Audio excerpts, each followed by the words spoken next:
So guys, as foreigners living in China for many years and after spending a week here, what would you say are the common misunderstandings or misperceptions about Tibet? There are a huge number.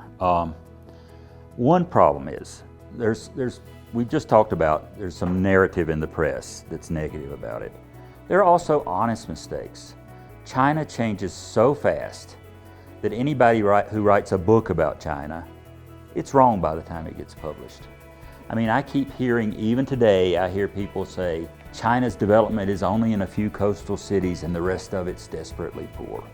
People still say that and they believe it because they read it in a book. And it may have been true 20 years ago. But now we're in one of the most remote areas of China. There's a lot of development here. So things change so fast. It's such a dynamic economy that people need to realize that China's changing, China's developing. One thing I would recommend for the rest of the world is, well, at least for my own country. I'm an American, I love the United States.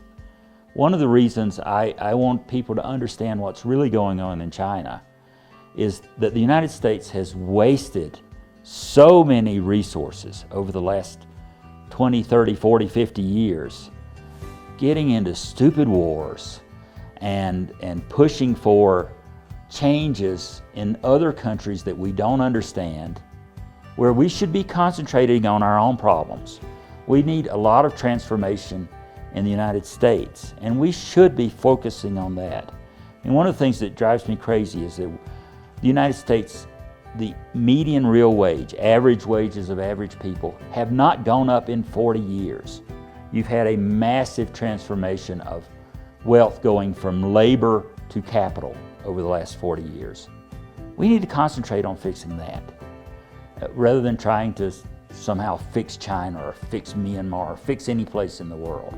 I think one of the biggest misconceptions people have about Tibet is that the everyday Tibetan is oppressed, that they can't practice their religion. I think we clearly saw pilgrims, going to the most holy sites in Tibetan religion. And I think that there's a misconception that Tibetans aren't optimistic. I think when you talk to younger Tibetans, they clearly are optimistic and they have a can-do attitude. They have they feel like they can realize anything. They can buy that car in the future, they can get educated, they can buy that home, they can provide for their families. I interviewed that boy who's 27 years old and he goes, I want to be able to open up my own hotel in the next 5, 10 years. So it's that optimism, that happiness with their lives and their future is something that I think people, and I certainly myself, didn't quite understand about Tibet until I came here in the last week. I was expecting a much more downtrodden population than what I saw. Lots of optimism here, it's great. So do you guys foresee hope that in the future more people outside China will understand what the central government and many other places across China have been doing for the Tibetans and for the region? Unfortunately, I'm pessimistic about the world. There's an overarching narrative which is going to be very hard for China to overcome. My recommendation for the world is calm down, don't get into any mess or don't get into any fights. And if China will continue to grow over the next 20 years, if it's able to maintain peace and stability and economic reforms, and by then the world will be a different place. I think it's going to be difficult for China to overcome the false narrative that's in the Western press and in coming out of governments. Now they got to keep trying. They have to do more shows like yours to really show the real Tibet or the real China to the rest of the world. They have to and communicate in a way that Westerners understand. But I think it's going to be tough. You had the Trump regime was attacking China all the time. There was a real chance for Biden to reset relations. He had a chance to come back and say, you know what, everybody calm down. We need to find win-win situations with China. But on day one, when Biden became president, you saw Tony Blinken, the Secretary of State, said, yeah, I agree, China's committing genocide, which is a very loaded term. You saw that Catherine Tai, the trade minister, or trade secretary, is saying we're going to keep a lot of the economic sanctions on China. You've seen that Huawei and a lot of the top tech companies in China are still being hampered and really hurt by the United States and their sanctions. We had an opportunity under Biden, and he's really disappointed me, to reset relations. But now you've got a Trump regime and maybe a Biden regime.